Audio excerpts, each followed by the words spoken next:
O Senhor esteja convosco. Proclamação do Evangelho de Jesus Cristo, segundo Lucas.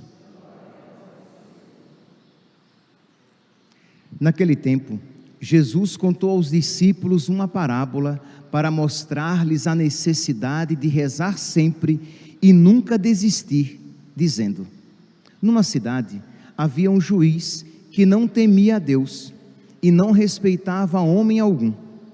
Na mesma cidade havia uma viúva que vinha à procura do juiz pedindo: faze-me justiça contra o meu adversário. Durante muito tempo o juiz se recusou. Por fim ele pensou: eu não temo a Deus e não respeito homem algum, mas esta viúva já está me aborrecendo. Vou fazer-lhe justiça para que ela não me venha a agredir.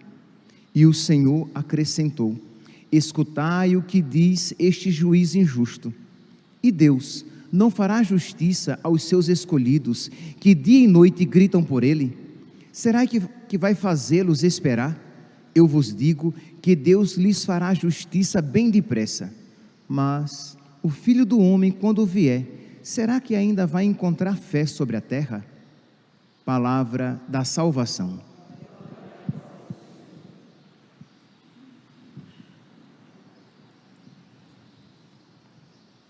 Caríssimos irmãos e irmãs, estamos no segundo dia da nossa novena e temos a alegria de celebrar um mártir. Celebrar um mártir é sempre uma alegria, porque é celebrar alguém que por amor a Cristo derramou a sua vida, que por amor a Cristo gastou-se a si mesmo, perdeu aquilo que lhe era valioso. E aqui, meus santos, para nós isto é um ensinamento, porque o grande problema de muitos, não poucos, muitos, é que até querem seguir a Cristo, desde que isto não lhes custe muito. Até querem seguir a Cristo, desde que isso não lhes seja dificultoso. E celebrar um mártir é celebrar alguém que amou a Cristo na dificuldade, que amou a Cristo heroicamente, que amou a Cristo mais do que a si mesmo. Pois bem, então vamos, tendo esta realidade em mente, vamos celebrar, esse segundo dia da nossa novena de Cristo Rei, pedindo a nosso Senhor a graça de amá-lo e de amá-lo mesmo que nos custe, ou melhor, de amá-lo, porque custar-nos-á, nos custará amar a Deus. Afinal de contas, Ele mesmo disse: quem quiser me seguir, renuncie a si mesmo, tome a sua cruz e me siga. Pois bem, quem foi São Josafá? São Josafá, ele nasceu na Ucrânia em 1580. Quando ele nasceu, ele participava de uma comunidade cristã cismática, isto é, ele não pertencia à Igreja de Cristo. Ele era cristão, seus pais eram cristãos, mas houve um cisma, uma separação, lá em 1054, lá atrás, em meados do século XI, em que grande parte da igreja no Oriente se separou da Igreja de Cristo, da Igreja Católica, se separou de Roma. E São Bonifácio, que o seu nome de batismo é João, ele nasceu nesta igreja cismática, isto é, nesta igreja separada. Mas entendamos, eles tinham sacerdotes validamente ordenados, eles tinham os sacramentos, mas eles não eram a Igreja de Cristo, porque a Igreja de Cristo, ela compreende o Papa. Então, mesmo tendo os sacramentos, imagine aqui, meus santos, apenas um parêntese, eles não eram como os protestantes. Os protestantes, eles não têm os sacramentos válidos, né? Eucaristia, confissão, eles não têm o sacerdócio. Então, é uma realidade muito diferente. Eu estou falando aqui de cristãos que tinham o sacerdócio válido, a Eucaristia válida, a confissão válida, mas eles não estavam unidos à única Igreja de Cristo. Eu enfatizo isso para que nós vejamos o quão importante é esta realidade, que às vezes nós simplesmente dizemos: mas o que importa é o amor, ou placa de igreja não salva ninguém. Nós estamos fazendo memória de alguém que, por causa da verdadeira e única Igreja de Cristo, perdeu a própria vida. Pois bem, então vamos lá. Então ele nasceu cismático, mas por volta dos seus 16 anos, houve um movimento entre alguns bispos daquela região, que eles resolveram voltar para a comunhão católica. E aí, os pais de São Josafá pertenciam, né, a essas dioceses, e eles voltaram para a comunhão católica. Só que era um pequeno grupo. A grande maioria naquela região continuava ortodoxa, isto é, continuava cismáticos, continuavam fora da comunhão da igreja, não eram católicos. E aí eles começaram a perseguir aqueles cristãos que para eles eram infiéis, que tinham abandonado a fidelidade da ortodoxia, quando na verdade aqueles fiéis tinham voltado para a única Igreja de Cristo. Então, com 16 anos, João, futuro Josafá, ele se torna católico. E aí, meus santos, ele se entrega de corpo e alma. Ele era um rapaz muito capaz, muito inteligente e muito piedoso, e começou a evangelização tentando ganhar o maior número de pessoas para a única Igreja de Cristo. Dizer isso, meus santos, no sábado é tão interessante, tão providente, porque nós, no sábado, é o nosso dia da catequese, hein? Pois bem, então quer dizer, nós precisamos ganhar o maior número de crianças, jovens e adultos para Cristo, para a única Igreja de Cristo. Com 29 anos, ele foi ordenado sacerdote, e aí o seu ministério foi fecundíssimo. Dizem os biógrafos que ele tinha o dom de convencer até as pessoas mais resistentes, até as pessoas mais contrárias. Ele conseguia convencer-lhes, fazer com que eles voltassem para a Igreja de Cristo. E é claro que isso começou a trazer inimizade, porque os orientais, que eram a maioria, começaram a ficar com raiva, porque muitos estavam abandonando a comunidade oriental para se tornar católico. Com 37 anos, ele se tornou arcebispo. Imagine que era uma pessoa muito capaz, né? Com 37 anos, ele se tornou arcebispo de Polotsk, e diz que quando ele visitava uma região da sua paróquia, não apenas os seus, mas os outros cristãos vinham também ouvi-lo. Lembremos-nos, a grande maioria era oriental, os católicos eram um pequeno grupo, mas eles tinham a mesma liturgia, eles celebravam do mesmo jeito. Então existia de alguma maneira uma proximidade muito grande. E aí os cristãos orientais, quando sabiam que ele vinha celebrar e ele vinha atender os católicos naquela região, os orientais vinham também, e nesta vinda muitos se convertiam. E aí outros orientais, com raiva e com inveja, um dia, enquanto ele celebrava a Santa Missa, quando ele terminava de celebrar a Santa Missa, eles invadiram a igreja, lincharam o bispo, deram-lhe uma machadada na cabeça, né, com a qual o mataram, amarraram o seu corpo a um cachorro morto e o lançaram no rio. 2 dias depois, seu corpo foi encontrado, e encontra-se hoje na Basílica de São Pedro.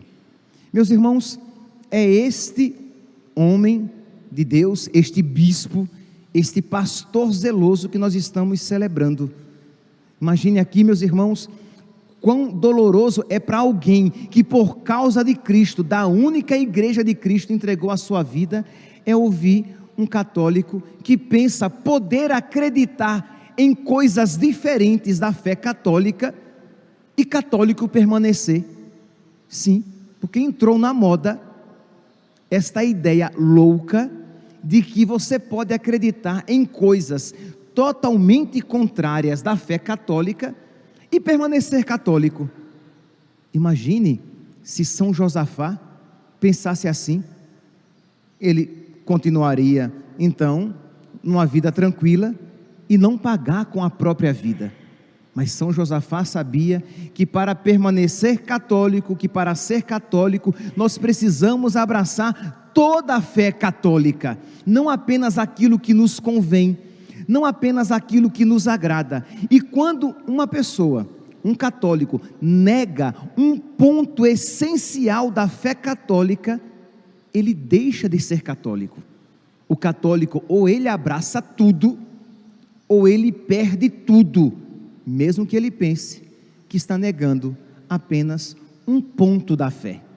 Mas quando alguém diz, para mim, por exemplo, o inferno não existe, está na moda, né? Essa afirmação de que o inferno não existe, quando Jesus falou tão claramente a respeito desta realidade.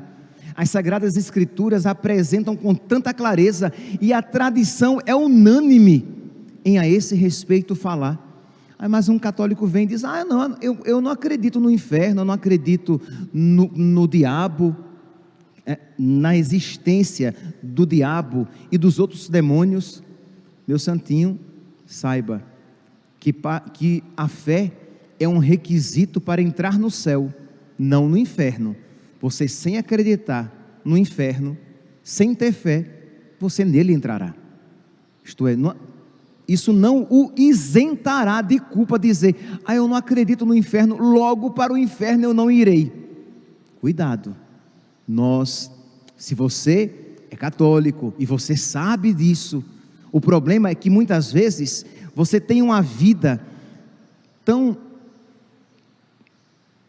diferente, eu ia dizer tão troncha, né? Isso aqui é uma expressão bem nordestina, tão torta, você tem uma vida tão torta, que você não quer aceitar, porque isso fará com que a sua consciência se torne ainda mais pesada. Então você acha que você, aliviando a sua consciência, dizendo que o inferno não existe, isso tornará, de alguma maneira, a sua vida mais fácil e o isentará das responsabilidades da sua fé. E aqui eu falei apenas deste ponto porque é algo sobre o qual estão falando muito atualmente nas redes sociais, mas nós já falamos aqui tantas vezes. Imagine um católico que ele diz que não há nenhum problema em uma pessoa viver uma vida homossexual. Uma coisa é uma pessoa que percebe inclinações homossexuais nela, e ela luta contra aquelas inclinações, procurando viver na castidade. Para esta pessoa, o céu é uma certeza. Se ela está lutando, se ela está buscando Cristo, as portas do céu estão abertas para ela. Mas uma pessoa que se abraça ao pecado, seja este das práticas homossexuais, ou quaisquer outros pecados contra os quais você resolveu não lutar, você se perderá, mesmo que você diga, mas para mim isso não é pecado. No evangelho de hoje, nós encontramos Jesus falando a respeito da oração, que a oração precisa ser perseverante, que nós precisamos rezar sem desanimar. Então, cada um aqui aplique a um contexto particular da sua vida, das suas dificuldades. Então, que você continue rezando, que você continue em oração, mesmo sem sentir a nossa oração não se baseia no sentimento. Você continue rezando, mesmo que os seus afetos, não a sua fé, não a sua inteligência, mesmo que os seus afetos, como que digam, parece que Deus não está ouvindo. A sua fé ilumina a sua inteligência, que diz: Deus ouve as minhas preces, e Deus atende às minhas súplicas da melhor maneira, mesmo que não corresponda às minhas expectativas, mas Deus ouve as minhas preces. Então, Jesus diz: não desanime, persevere, continue na oração. E no finalzinho, Jesus diz: mas quando o Filho do Homem vier, será que ele encontrará fé sobre a terra? Isto é, será que nós cristãos católicos, nós de verdade temos fé em tudo aquilo que Jesus Cristo nos falou, em tudo aquilo que Jesus nos ensinou? E aqui nós coloquemos tudo diante dos nossos olhos, no valor da oração, mesmo quando aparentemente não atendida, porque nós pedíamos algo, e aquilo que nós pedíamos, Deus não nos deu, ou que nós pedíamos que as coisas acontecessem deste modo, e Deus permite que de um modo diferente nos aconteça. Nós continuamos crendo em Deus, nós cremos no seu ensinamento. Isto é, você, meu santinho, que percebe que existem coisas que precisam ser mudadas na sua vida, e você, porque tem fé em Jesus, porque tem fé na sua palavra, na palavra de Jesus, palavra esta posta por escrito na Bíblia e transmitida oralmente na tradição, e você diz: mesmo que os meus afetos estejam tão apegados a isto, eu digo: Jesus, eu creio em Ti e não em mim. Então eu creio, Senhor, nos ensinamentos da Tua igreja, eu creio, Senhor, na verdade dos Teus ensinamentos, eu creio, Senhor, que a Tua igreja, não obstante os pecados dos membros, não obstante os nossos pecados, eu creio, Jesus, na santidade da Tua única igreja, una, santa, católica e apostólica. Nós, os membros, nós somos falhos, nós somos pecadores, nós somos limitados, mas eu creio, Senhor, na santidade da Tua igreja, eu creio, Senhor, na santidade dos sacramentos que Tu deixaste, que Tu confiaste à Tua igreja.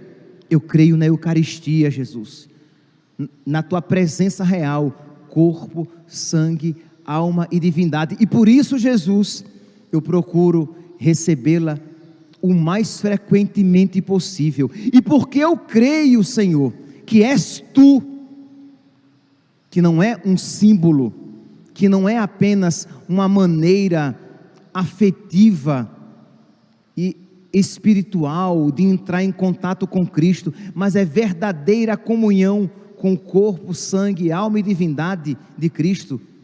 Eu procuro me preparar adequadamente para receber a Eucaristia. Então, quando necessário, eu me confesso, Senhor, porque eu creio na verdade do sacramento da confissão.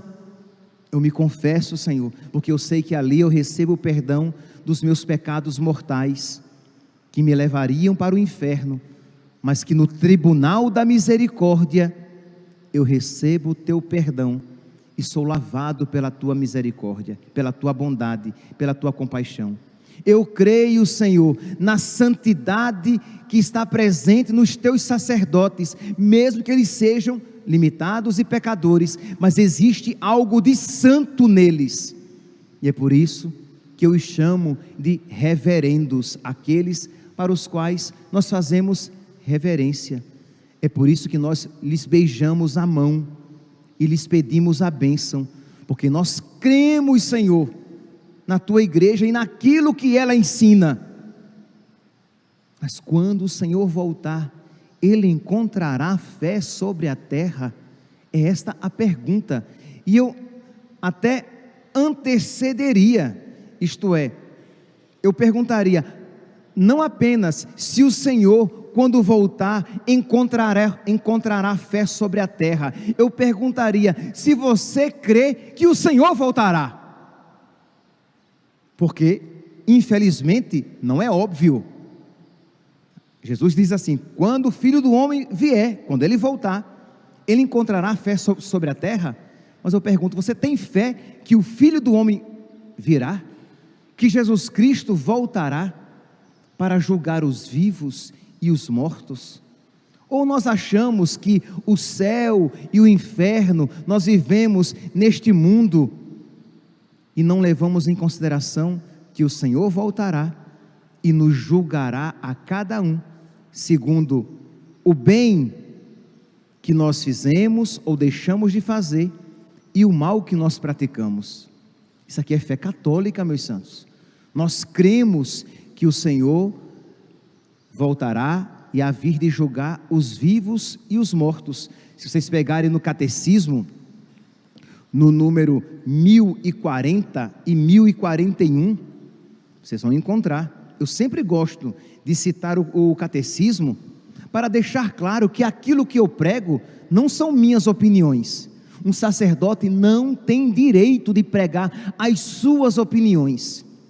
Um sacerdote é sacerdote para pregar a fé de Cristo, aquilo que ensina a igreja, não aquilo que lhe dá na telha, ou aquilo que vem ao encontro dos seus afetos e dos seus gostos, mas aquilo que vai ao encontro dos gostos de Cristo, porque a igreja é de Cristo e os ensinamentos são de Cristo, não são de um padre, de um bispo ou até mesmo do Papa.